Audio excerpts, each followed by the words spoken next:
Good morning, guys. Welcome you all in my YouTube channel Trade Pro. So guys, आज हम course record करेंगे class number 6, जिसमें हम आज बात करेंगे RSI के बारे में।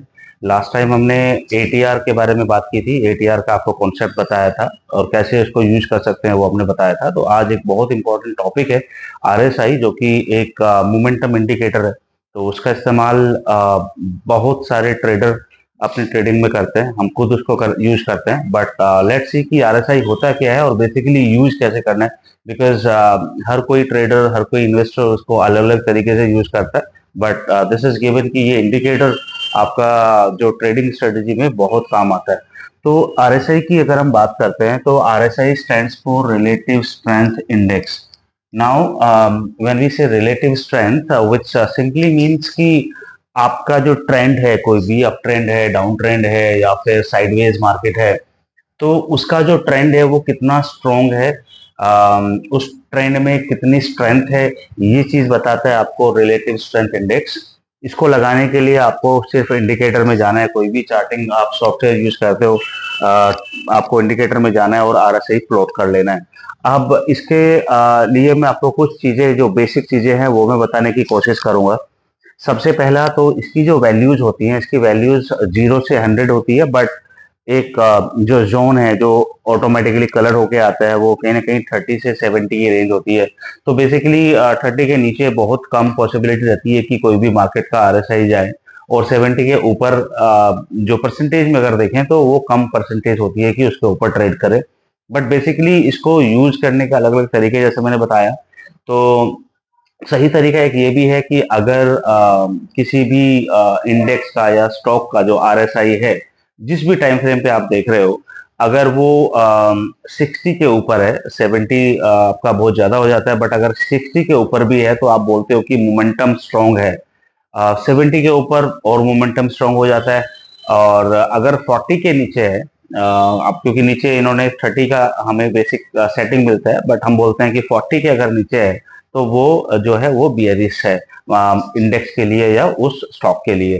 नाउ ये सेटिंग्स को आप चेंज बेसिकली करना चाहो तो कर सकते हो। नीचे आप 30 से हटा करके 40 कर सकते हो, कुछ लोग ऊपर 70 से हटा के 60 रखते हैं। बट अभी हम 30 और 70 के सेटिंग के साथ ही हम इसको देखने की कोशिश करेंगे कि कोई स्टॉक, ये स्टॉक मैंने लगाया हुआ है इन्फोसिस, इसके मल्टीपल टाइम फ्रेम पे हम एनालिसिस करने की कोशिश करेंगे। तो जैसा मैंने बताया कि जितना ऊपर आरएसआई होगा, मोमेंटम उतना स्ट्रांग होगा। ट्रेंड आप देख सकते हो प्राइस से कि क्या ट्रेंड है।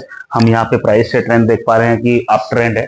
उसके साथ में आप ये देख सकते हो कि मोमेंटम जो है, जो अप ट्रेंड का मोमेंटम है, वो कितना स्ट्रांग है, ये आपको आरएसआई बताएगा। तो बेसिकली आरएसआई जब 60 के ऊपर, 70 के ऊपर होता है, अब यहाँ पे हमने 70 लिया हुआ हाईएस्ट रेंज, तो हम 70 के ऊपर ही देख रहे हैं।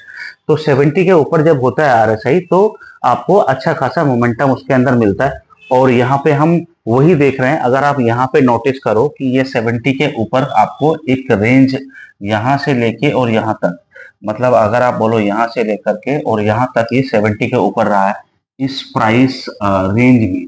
तो ये मोमेंटम भी यहाँ पे स्ट्रॉन्ग रहा है। तो ऐसे मोमेंटम में जब आपको इतना बड़ा मोमेंटम मिल जाता है कि 70 के ऊपर आरएसआई है और प्राइस आपको ऑलरेडी अप ट्रेंड में है, तो उसको आप राइड करना चाहते हो छोटे टाइम फ्रेम पे आके, बट ऑब्वियस। तो अगर आप यहाँ पे देखो, इसका प्राइस कहीं ना कहीं 670-700 के आसपास था जब ये आपका ब्रेकआउट दिया, प्राइस वाइज भी जब ब्रेकआउट दिया, और आपका जो आरएसआई है वो भी जब आपको 70 के ऊपर चला गया मंथली चार्ट में। उसके बाद 700 से लेकर के ये स्टॉक आपका 2000 रुपीज तक चला गया, और आपको आरएसआई हमेशा से 70 के ऊपर रहा है। विच मीन्स कि आप अगर जाकर के मंथली चार्ट में किसी भी स्टॉक को देखते हो कि 70 के ऊपर आरएसआई है और वो वहां पे स्टे कर रहा है कुछ टाइम के लिए, और प्राइस में ब्रेकआउट है, विच मीन्स कि आप उस शेयर में निवेश कर सकते हो, क्योंकि ये मंथली चार्ट है और आप उसको पोजिशनली 3 4 6 महीने के लिए भी ट्रेड कर सकते हो। नाउ अब क्योंकि ये मंथली था, तो हम मंथली पे अगर लेंगे ट्रेड, तो ऑब्वियसली आप लॉन्ग टर्म के लिए लोगे। लेकिन आपको क्या देखना है, उसके बाद आपको अलग अलग टाइम फ्रेम पे ये एनालिसिस करने हैं कि यहाँ पे आपका जो आरएसआई है मंथली पे वो 70 के ऊपर है, तो हम दूसरे टाइम फ्रेम पे भी कर लेते हैं। ये जो हम बात कर रहे हैं, ये कहीं ना कहीं बात कर रहे हैं 2020 के बाद, कोविड के बाद की। तो आप बोल सकते हो कि 2000 मिड 2020 के बाद इस स्टॉक में जो 70 के ऊपर आरएसआई गया, उसके बाद ये 2022 तक, यानी कि कहीं ना कहीं 1.5 साल तक आपका अच्छा खासा मूवमेंट स्टॉक में आया। अब हम इसका अगर चार्ट का टाइम फ्रेम चेंज कर देते हैं और वीकली टाइम फ्रेम अब देखते हैं, और वीकली टाइम फ्रेम में हम ये पाएंगे कि similar sort of move weekly time frame पे भी थे इसके अंदर। तो अगर हम यहाँ पे चले जाते हैं 2020 के बाद तकरीबन तकरीबन ये वो ब्रेकआउट है जो कि हम बात कर रहे थे, यहाँ पे ये ब्रेकआउट है। तो ये ब्रेकआउट अगर आप देखते हो कि ये ब्रेकआउट आपका यहाँ पे आया था और उसके बाद प्राइस जो है वो रिटेस्ट किया, और यहाँ पे भी आप देखोगे कि ये 70 के ऊपर आरएसआई पहले ही निकल चुका था, यहाँ से फिर ये 70 के ऊपर रहा। फिर आपको ये देखना होता है कि वीकली चार्ट पे जो आरएसआई है, जैसे मैंने बोला कि नीचे की रेंज आप 60 पकड़ लें, ऊपर 70 के ऊपर आप कर लें, नीचे आप 60 पकड़ लें, 55 पकड़ लें, जब तक वो नीचे नहीं तोड़ रहा तो आप उस स्टॉक में बने रह सकते हो। तो ये वीकली चार्ट पे मैं बोल रहा हूँ, लेकिन सबसे पहली कंडीशन क्या है कि मंथली चार्ट पे आपका जो आरएसआई है वो 70 के ऊपर आपको रुकना चाहिए, वहां पे स्टे करना चाहिए। 70 के ऊपर अगर चल रहा है तो वीकली चार्ट पे आप एज एसएल की तरह 50, 55, 60 का जो भी आप एसएल रखना चाहो आरएसआई में, वो आप रख सकते हो। और जब तक वीकली चार्ट या वीकली टाइम फ्रेम में उस इंडेक्स का या उस स्टॉक का आरएसआई आपका 50 के नीचे बंद ना हो, तब तक आप उसमें बने रह सकते हो। अब बात करते हैं डेली पे गाइस।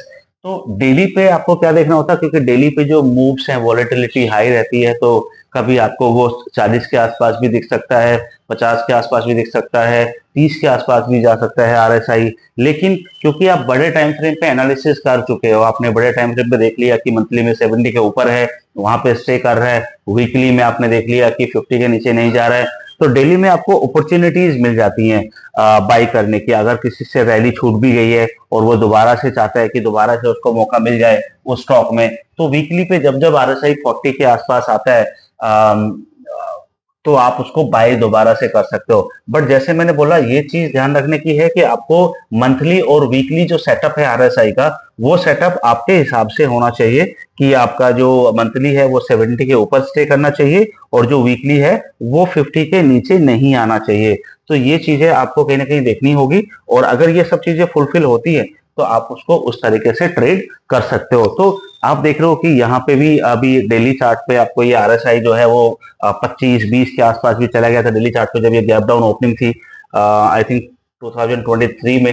और उससे पहले आप देखोगे जो मूव की हम बात कर रहे हैं वो 2020 मिड 2020 के आसपास, 21 के आसपास से 22 तक चला था। तो अगर उस मूव में आप देखोगे तो उस मूव में आपको अपॉर्चुनिटीज बीच बीच में मिली होंगी। ये देखो आप यहाँ पे भी आपको 40 के आसपास, 30 के आसपास आरएसआई आया था डेली चार्ट पे। तो ऐसे ही करके आप जाके देख सकते हो। ये वो समय अभी चल रहा है बेसिकली जहां पे ब्रेकआउट हुआ था, और उसके बाद की जो मूवमेंट है जब जो इन्फोसिस है वो वन डायरेक्शन में ऊपर की तरफ गया था।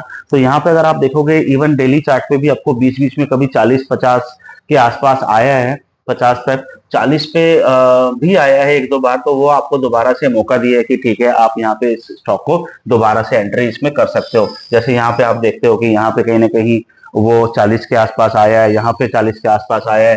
तो डेली आरएसआई पे आपको ये ध्यान देना होगा कि डेली आरएसआई आपको 40 तक, 30 तक भी आ सकता है, लेकिन सेटअप कहाँ पे बनेगा? आपका सेटअप बनेगा मंथली चार्ट पे, जहाँ पे मंथली चार्ट पे अगर आपका 70 के अबव आरएसआई है, 65 के अबव आरएसआई है और वो स्टे कर रहा है वहां पे, और उसके बाद वीकली में वो 50 का लेवल नहीं तोड़ रहा है, ऊपर ही ट्रेड कर रहा है, तो आप डेली पे जाकर के 40-30 जब भी आपको मिले वो स्टॉक, आप उसमें अपनी पोजिशन बना सकते हैं और हम वहां से अच्छा खासा मूव देख सकते हैं।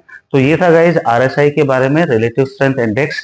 इसको जैसे मैंने बोला कि बहुत ट्रेडर अपनी सहूलियत के हिसाब से यूज करते हैं, अलग अलग टाइम फ्रेम पे अलग अलग सेटिंग्स के साथ में।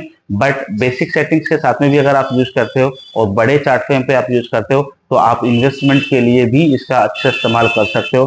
बाकी आरएसआई की डाइवर्जेंस और आरएसआई की शिफ्ट रेंज स्ट्रेटजी पे हम आगे बात करेंगे। आज के लिए इतना ही, और मैं फिर आपको मिलता हूँ। Thank you very much, take care, bye bye guys.